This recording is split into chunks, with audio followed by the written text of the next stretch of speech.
అందరికీ నమస్కారం. నేను ఆస్తి కోసమో డబ్బు కోసమో ఈ పోరాటం చేయట్లేదు.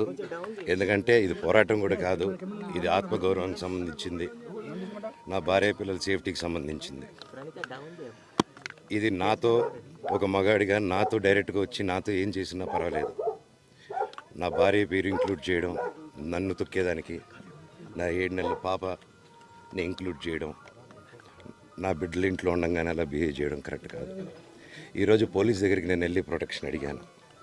నేను మొన్న వచ్చి అడిగినప్పుడు మీకు అన్ని ఎవిడెన్స్లు ఇస్తాను, ఎస్ఐ గారు ఇక్కడి నుంచి వచ్చి నేను ఇస్తాను సార్ ప్రొటెక్షన్ చూపించాను, బౌన్సర్లు అందరూ అక్కడికి దాక్కున్నారని చూపించాను.